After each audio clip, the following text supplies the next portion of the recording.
Okay, horizontal lines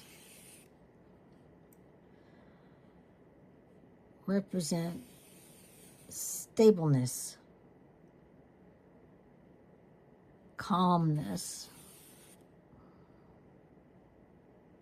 like a serene landscape. And a thicker line creates more attention,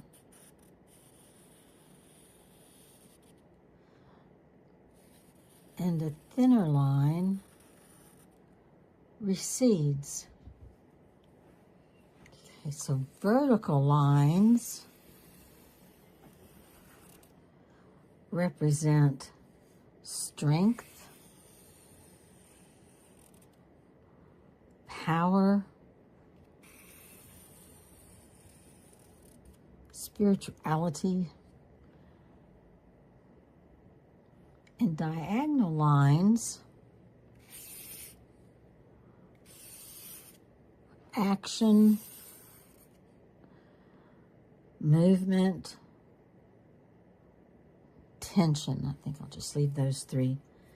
And then curved lines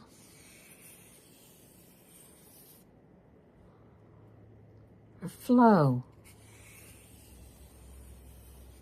and grace.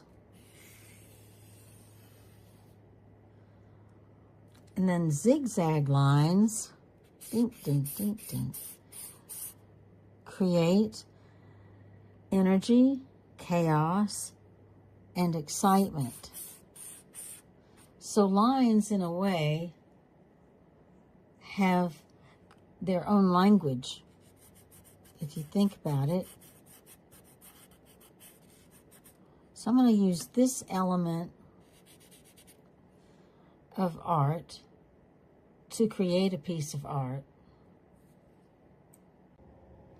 Click on the link below if you would like to see an almost 9-minute video that is on the same subject. It's just a longer version. It gives you a whole lot more detail on the first element of art, which is line.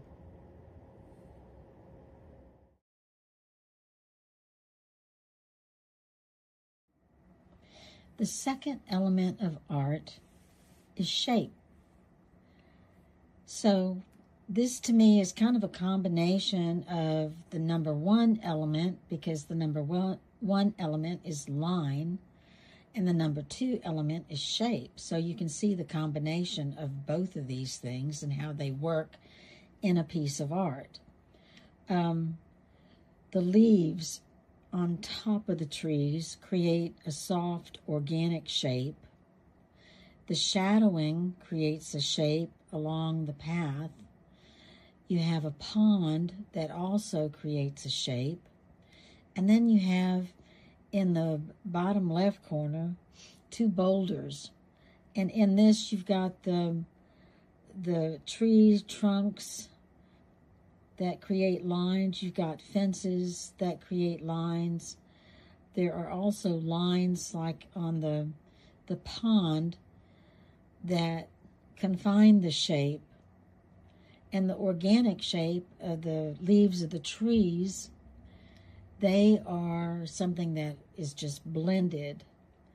But shape is considered to be the building block of art. Okay, this landscape was the second painting I ever did when I was 11 years old. So I am offering classes, and if you're interested, please email me at vicky.loper.art@gmail.com.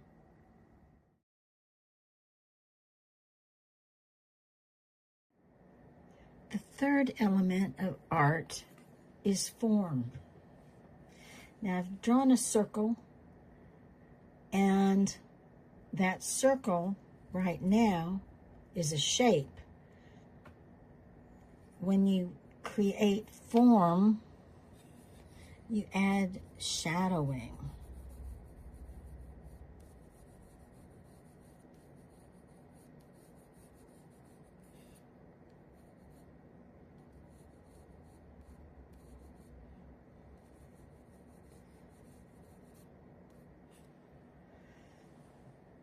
So it's light and how the light hits an object creates the form.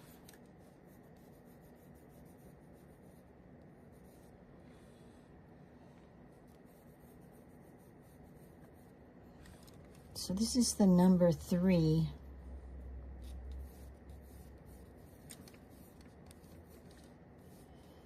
Number 3 element of art.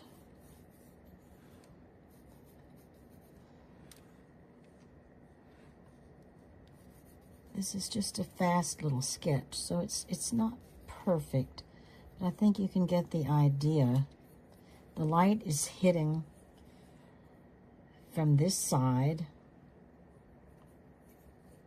and this side is going into shadow.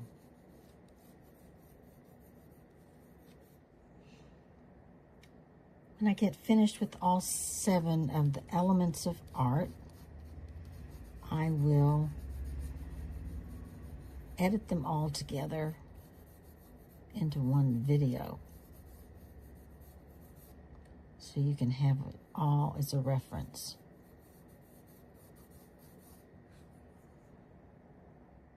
So I wanted to show you these tree trunks so you can see how the light is hitting the trees to create the form of the trunk.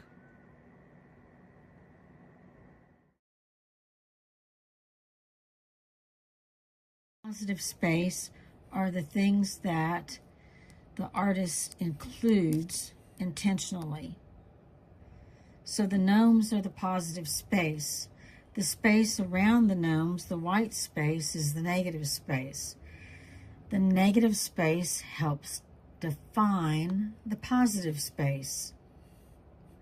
So if you see something off in the distance, like even an animal, say you see a cow or something on the top of a hill, then you have negative space around the cow, which is the sky possibly and the land, and the cow kind of is up there all by itself.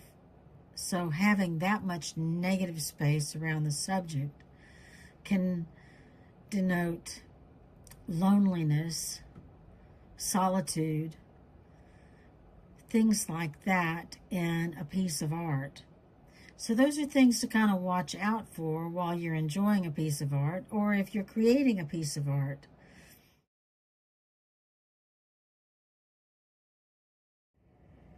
Value is the number 5 element of art. It's how light or dark a color or tone is.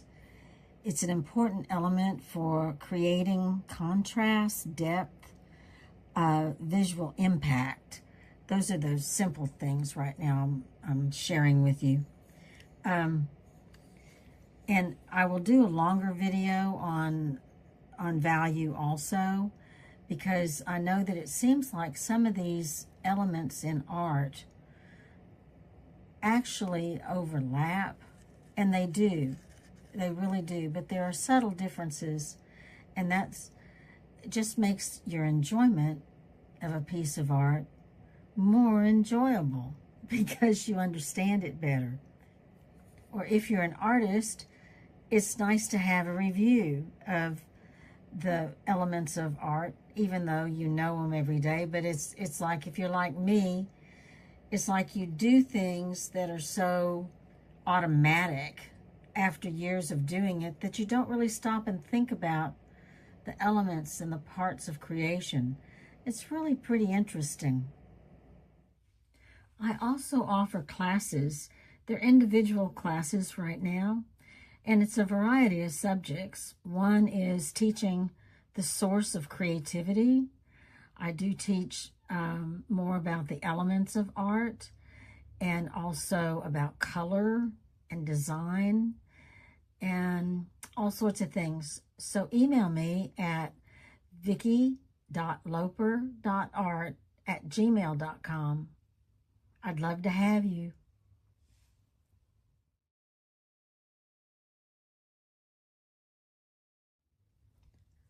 Color is the sixth element of art. It creates the mood of the piece of art. Like this little piece is cool colors, the blues and the greens. It's a calming mood. Another example of cool colors and the calming mood. Warm colors are bright and inviting and full of energy. Here's an example of cool and warm colors working together, with the blue and the greens being the cool colors and the oranges and golds being the warm colors. It adds a different dynamic to the design. It allows your eye to flow more easily in some cases. Color can add to a foreboding mood. Color can add to fun and cheerfulness. It's an important element in art.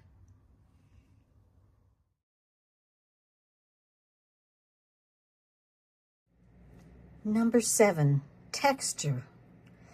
As you can see in this pen and ink drawing that's just black and white, that the pen strokes create the texture for the fur in both the puppy and the bunny.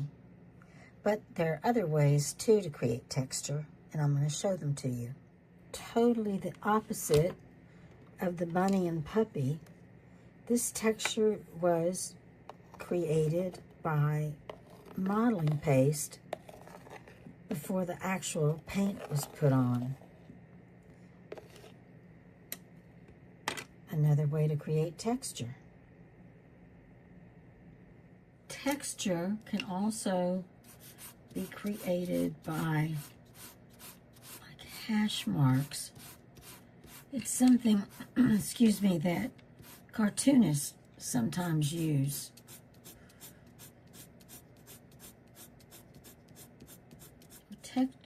Texture also can be created by using dots or pixels. So in this painting, the short brush lines in the feathers also create texture, plus the lines that separate the feathers. Now even these deep creases in his shirt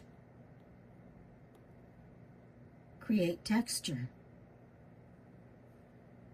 Wonderful good art is about using the 7 elements of art: line, shape, form, value, color, and texture. When combined, simply, they can take a piece of art from so-so to extraordinary. Each element has a purpose in the creation of the art piece. Line and color set the mood from brooding to exciting with choice of color and how lines are used. Combining dark colors and heavy lines, foreboding, while light pastel colors bring a mood of lightheartedness. While enjoying a piece of art, think about the elements of art for your greater enjoyment and understanding of the piece. If you are a budding artist, work with the 7 elements as you create. It will take your art to a new level. If you're a seasoned pro, it's wonderful to refresh your memory of the 7 elements. It's about the details. Enjoying art, whether creating or an art fan or an art connoisseur, enriches your life. Please like, subscribe, and share so I can grow this channel and you all enjoy each and every day and enjoy the small moments in every day. Bye-bye for now.